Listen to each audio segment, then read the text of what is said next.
ملتان میں سیلابی صورتحال برقرار، شیر شاہ بند توڑے جانے کے پیش نظر عوام کی نقل مکانی رپورٹ کے مطابق دریا چناب میں پانی کی سطح میں اضافہ ہو رہا ہے۔ دریا چناب میں ہیڈ تریمو سے نکلنے والے 5,43,000 کیوسک پانی ملتان کے حدود میں داخل ہو گیا، جبکہ ہیڈ محمد والا کے مقام پر پانی کی سطح مسلسل بلند ہونے لگی۔ محکمہ انہار کے 413.40 کراس کر گئی۔ پانی کے بہاؤ کو کم کرنے کے لیے شیر شاہ بند کو دھماکے سے اڑا کر برج کیا جائے گا۔ شیر شاہ بند برج ہونے سے 20 سے زائد مزاجات متاثر ہوں گے۔ ایم این اے عبدالقادر گیلانی اور ایم این اے علی قاسم گیلانی نے لوگوں سے گھر خالی کرنے کی اپیل کی ہے۔ اس کے بعد رات گئے سے لوگوں کے شیر شاہ کے قریب بستیوں سے نقل مکانی جاری ہے۔ حکام شہری علاقوں کو ڈوبنے سے بچانے کے لیے شیر شاہ بند میں شگاف ڈالنے کی تیاری کر رہے ہیں۔ اگلے 48 گھنٹوں میں آبی ریلا ملتان کی طرف بڑھے گا، جس سے شہر کے لیے صورتحال نہایت سنگین ہو جائے گی، جو پہلے ہی سیلاب کے خطرے سے دوچار ہے۔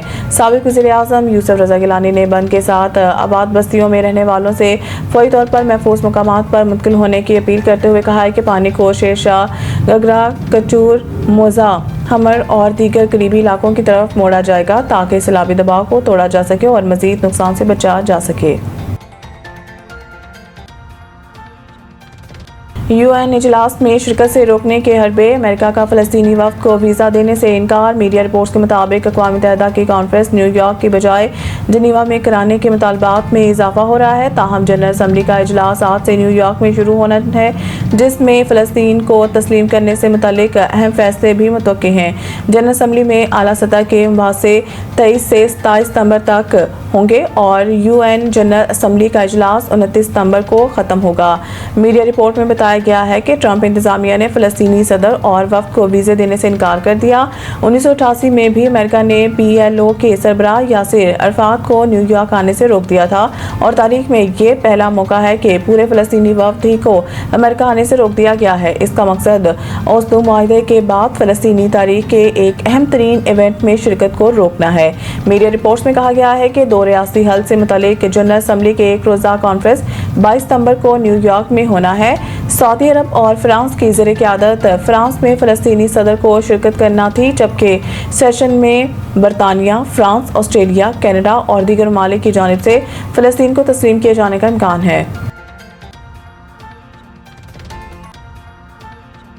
عمران خان تاریخ کے واحد لیڈر ہیں جنہوں نے اوئے کلچر متعارف کرایا۔ رانا ثناء اللہ میڈیا سے گفتگو کرتے ہوئے انہوں نے کہا ہے کہ تحریک انصاف کا بائیکاٹ دراصل راہ فرار ہے، کیونکہ ایک طرف وہ الیکشن کمیشن سے کاغذات وصول کر کے تمام پروسیس مکمل کرتے ہیں اور دوسری طرف عدالتوں میں جا پہنچتے ہیں۔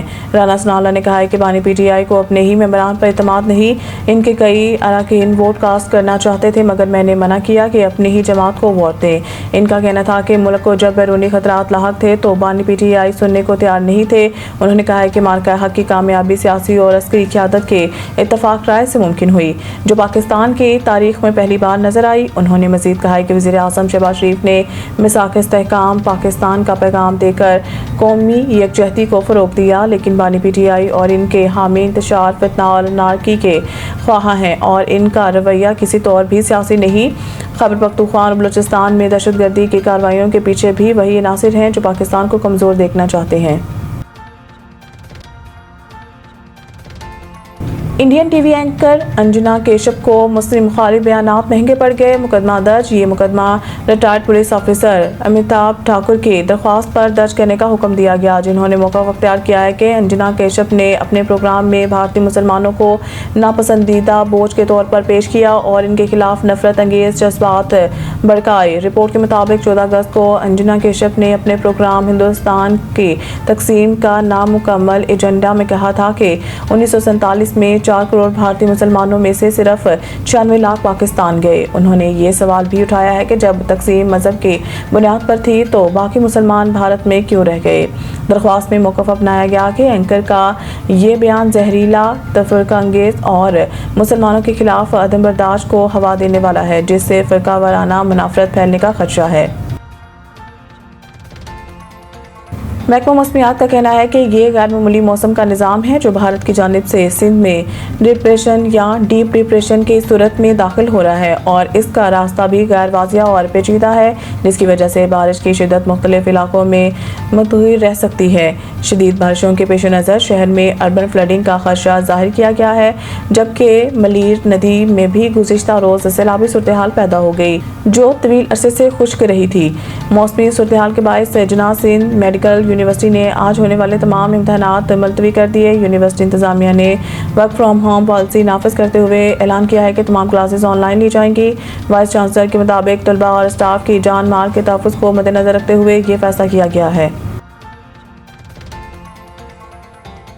ایک ٹرافی 8 دعوے دار کس کا چلے گا وار؟ ایشیا کپ کا آغاز منگل کو ہو رہا ہے۔ کپتانوں کی میڈیا کانفرنس اور ٹرافی کے ساتھ فوٹو سیشن صبح 11:30 بجے دبئی انٹرنیشنل اسٹیڈیم میں ہوگا۔ اسی روز ابوظہبی کے شیخ زاید اسٹیڈیم میں افغانستان اور ہانگ کانگ کے درمیان پہلا میچ کھیلا جائے گا۔ ٹورنامنٹ میں سب کی نظریں پاکستان اور بھارت کے مقابلے پر جمی ہوئی ہیں۔ دونوں ٹیموں کے گزشتہ برس T20 ورلڈ کپ 2024 کے بعد پہلی بار آمنے سامنے آئیں گی۔ بھارت اپنی مہم کا آغاز 10 ستمبر کو دبئی میں متحدہ عرب امارات کے خلاف کرے گا۔ گرین شرٹس کا ابتدائی مقابلہ عمان کے خلاف 12 ستمبر کو شیڈول ہے۔ ایشیا کپ کا سب سے بڑا معرکہ 14 ستمبر کو پاکستان اور بھارت کے درمیان دبئی کرکٹ اسٹیڈیم میں ہوگا۔ ادھر پاکستان کرکٹ ٹیم کے غیر ملکی head coach Mike Hesson triangular series کی طرح ایشیا کپ میں بھی پلیئر سے بہترین کارکردگی کے لیے پرامید ہیں۔ انہوں نے کہا ہے کہ کسی بھی ٹیم کو آسان نہیں سمجھا جا سکتا۔ ہماری پہلی ترجیح سپر 4 میں کوالیفائی کرنا ہے۔ بعد ازاں بہترین پرفارمنس سے مزید آگے بڑھنے کی کوشش ہوگی۔